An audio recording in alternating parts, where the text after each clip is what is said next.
प्यारे बच्चों, आज हम 10वीं कक्षा के गणित का फर्स्ट चैप्टर पढ़ेंगे जिसका नाम है वास्तविक संख्याएं अर्थात रियल नंबर्स।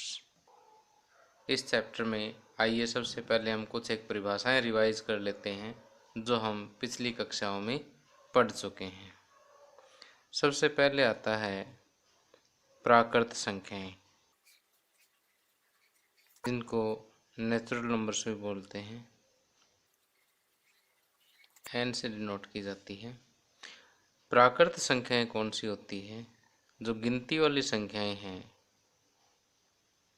1, 2, 3, 4, 5 आदि, ये प्राकृत संख्याएं कहलाती हैं। प्राकृत संख्याओं के बाद दूसरे नंबर पर है पूर्ण संख्याएं यानी वोल नंबर। पूर्ण संख्याएं यदि हम प्राकृत संख्याओं के समूह में 0 और मिला दें तो ये समूह जो है पूर्ण संख्याओं का समूह कहलाता है।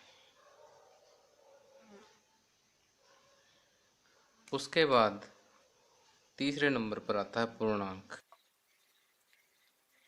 इंटीजर्स, जेड के द्वारा डिनोट किया जाता है। यदि पूर्ण संख्याओं के समूह में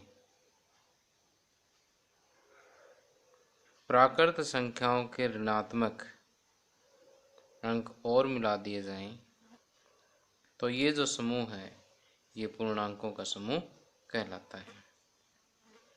अब पूर्णांकों में देखिए, जो पूर्णांक 0 से बड़े होते हैं उन पूर्णांकों को हम धनात्मक पूर्णांक कहते हैं यानी पॉजिटिव इंटीजर्स, और जो पूर्णांक 0 से छोटे होते हैं उनको हम ऋणात्मक पूर्णांक कहते हैं यानी नेगेटिव इंटीजर्स। 0 न तो धनात्मक है और न ही ऋणात्मक। अब पूर्णांकों के बाद आता है परिमेय संख्याएं यानी रेशनल नंबर्स। जो संख्याएं p/q के रूप में लिखी जा सके और जहां q is not equal to 0 हो, वे संख्याएं परिमेय संख्याएं कहलाती हैं। उदाहरण के लिए जैसे 3/4 है, 7/5 है, ये संख्याएं परिमेय संख्याएं हैं क्योंकि इसको देखिए हमने p/q, यहाँ p 3 है और q 4 है। 7/5 भी एक परिमेय संख्या है, 7 p हो गया, 5 q। देखिए यहाँ पर हर 0 भी नहीं है तो ये परिमेय संख्याएं हैं। इसी प्रकार अगर हम कोई भी पूर्णांक उठा लें, जैसे 4 है, 4 को आप 4/1 कह सकते हैं, तो ये भी हमने p/q के रूप में लिख दिया और यहाँ पर q is not equal to 0 है। तो इसका मतलब 4 भी एक परिमेय संख्या है। -3 को भी आप लिख सकते हो -3/1 यानी p/q के रूप में, ये भी लिखी गई है। -3 भी एक परिमेय संख्या है। तो यहाँ से अगर हम देखें तो जितने भी पूर्णांक हैं वो परिमेय संख्याएं हैं, जितनी पूर्ण संख्याएं हैं वो पूर्णांक है, और जितने प्राकृत संख्याएं हैं वो पूर्ण संख्याओं का ही एक भाग है। तो आगे आता है अपरिमेय संख्याएं किसे कहते हैं? Irrational number. वो संख्याएं जो p/q के रूप में ना लिखी जा सके, ऐसी संख्याएं अपरिमेय संख्याएं कहलाती हैं। जैसे वर्गमूल 2, वर्गमूल 3, पाई एक्स्ट्रा, ये सारी अपरिमेय संख्याएं हैं। अब देखिए, अगर हम 22/7 की बात करें तो ये एक परिमेय संख्या है, जबकि पाई एक अप्रमेय संख्या है, क्योंकि पाई का मान एग्जैक्टली 22/7 के बराबर नहीं होता, जबकि इसका ये लगभग मान है। पाई को एग्जैक्टली p/q के रूप में लिख नहीं सकते, इसलिए पाई एक अप्रमेय। अब आता है कि वास्तविक संख्याएं क्या होती है, जो वास्तव में हमारे चैप्टर का नाम है रियल नंबर्स।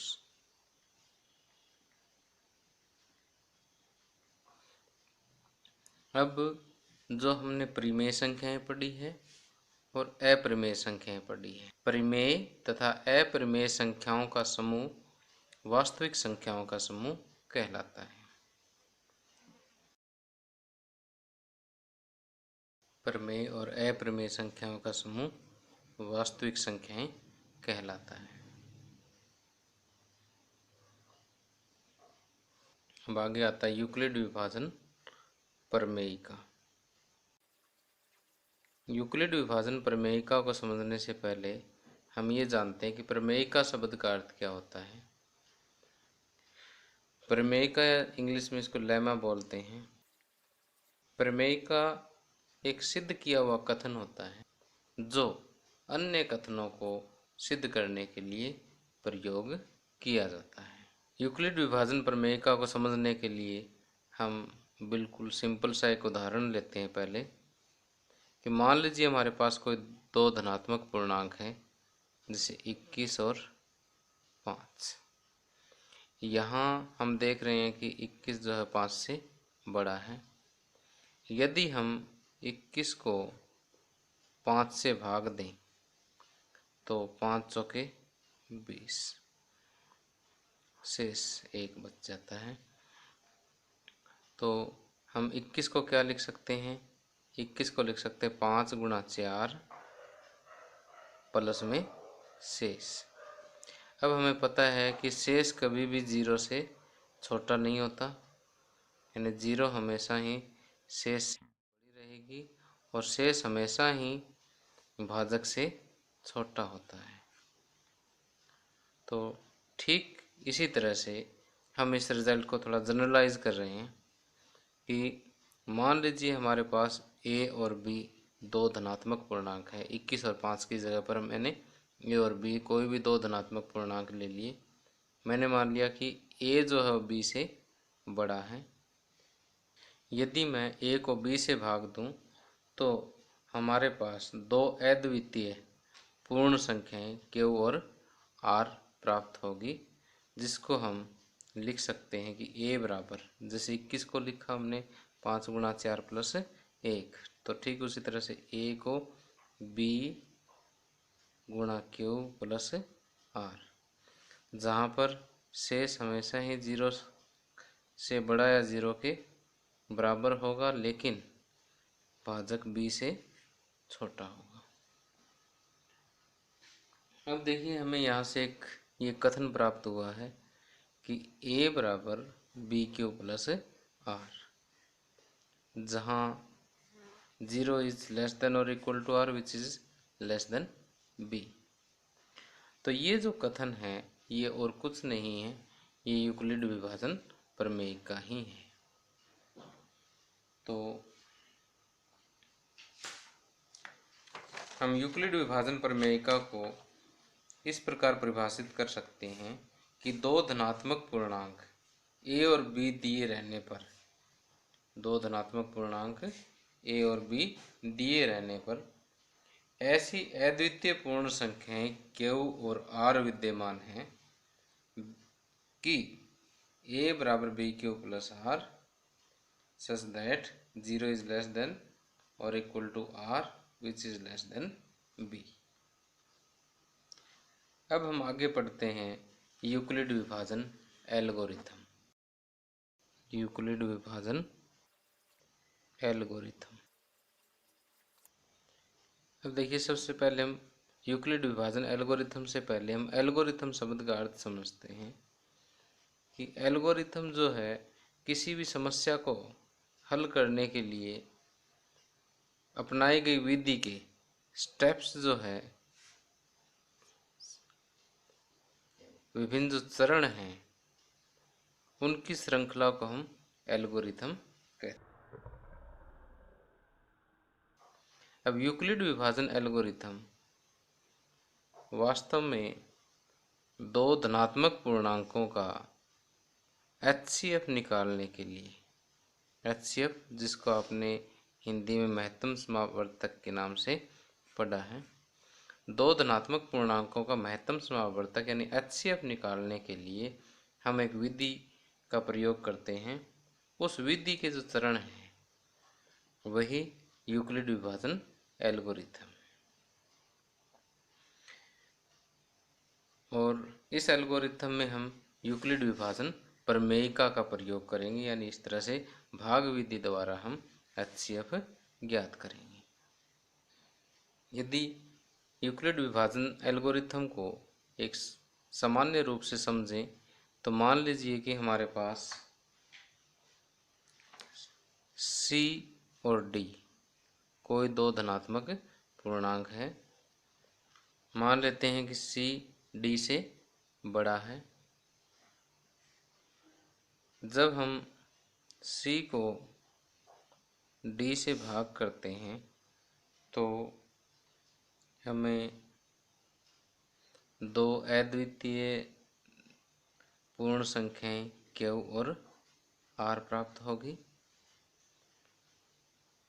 तो यहाँ पर हम C को लिख सकते हैं C बराबर DQ प्लस R।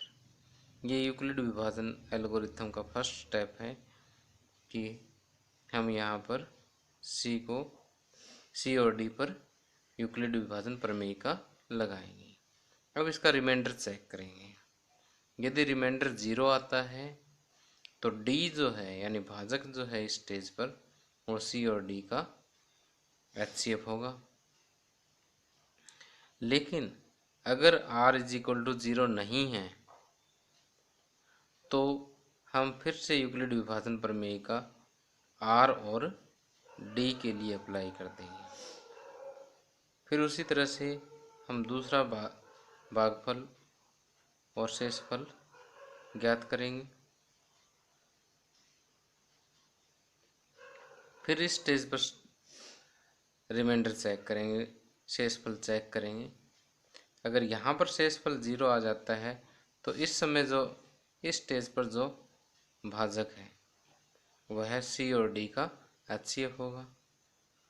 लेकिन अगर यहाँ पर भी शेषफल 0 नहीं आता तो फिर इसी प्रोसेस को हम आगे तक इसी तरह से रिपीट करते रहेंगे और ये प्रोसेस उस समय जा कर के रुकेगा जब शेषफल 0 आएगा, और उस स्टेज पर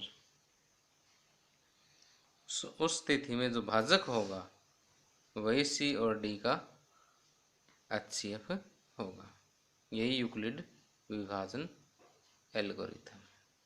वैसे तो यूक्लिड विभाजन एल्गोरिथम का प्रयोग भाजक 0 को छोड़ करके हम सभी पूर्णांकों के लिए लगा सकते हैं, लेकिन फिलहाल हम सिर्फ धनात्मक पूर्णांकों की बात करेंगे, क्योंकि ऋणात्मक पूर्णांकों के लिए यूक्लिड विभाजन एल्गोरिथम का प्रयोग हमारे सिलेबस से भी बाहर है, 10वीं कक्षा के स्कोप से भी बाहर है।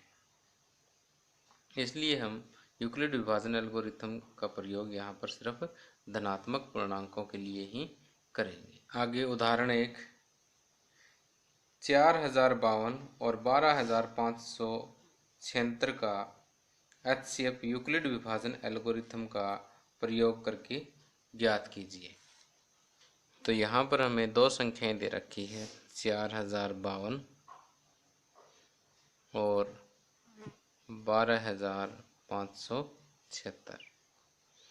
तो यहाँ पर हम देखते हैं कि 12576 बड़ा है 4052 से, इसलिए हम 12576 को 4052 से विभाजित करते हैं, भाग देते हैं। तो भाग देने पर 3 दूनी माइनस करेंगे तो 0 2 4। अब देखिए इस स्टेज पर हमने चेक किया कि यहाँ पर रिमाइंडर भी 0 नहीं आया है, तो यूक्लिड विभाजन एल्गोरिथम से यहाँ पर हम फेयर करते जाते हैं काम।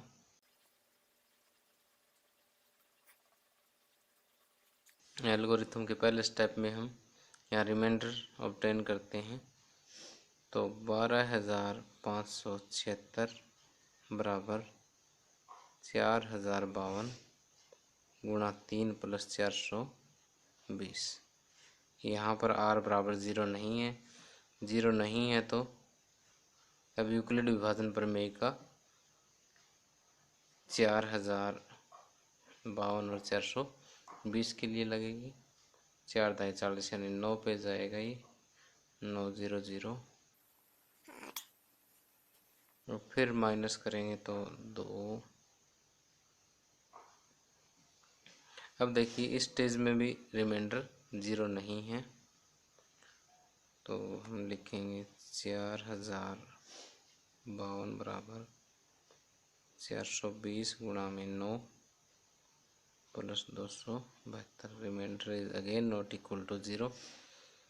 यूक्लिड विभाजन प्रमेय का फिर से रिपीट होगी 420 और 272 के लिए।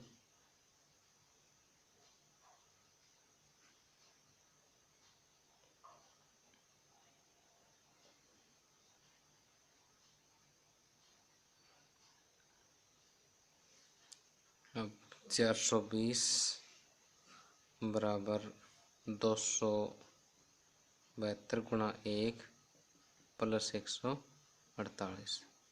रिमाइंडर फिर 0 के बराबर नहीं है, तो एक बार फिर से रिपीट कर दीजिए इसको।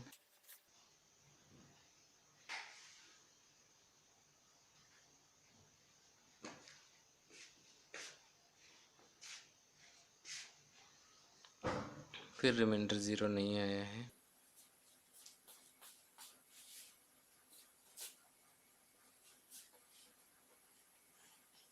इस प्रोसेस को तब तक कंटिन्यू रखना है जब तक शेषफल 0 ना आ जाए।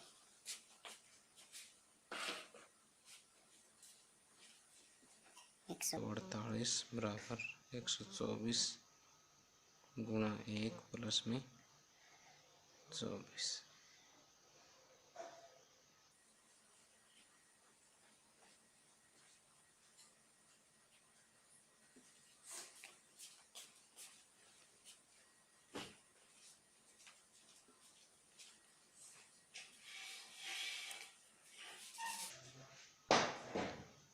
अब फिर रिपीट करेंगे 4 और 24 के लिए। इस स्टेज पे देखिए 4 से 24, शेषफल 0 आ जाता है। शेषफल 0 आते ही ये प्रक्रिया रुक जाएगी यहीं पर, और इस स्टेज पर जो भाजक है यानी 4, वो 4,052 और 12,576 का HCF होगा। तो 24 बराबर हम लिखेंगे 4 गुणा 6 + 0, और यहाँ पर रिमाइंडर क्या हो गया, 0 हो गया। तो हम लिखेंगे यहाँ शेषफल 0 है, इसलिए यह प्रक्रिया समाप्त हो जाती है।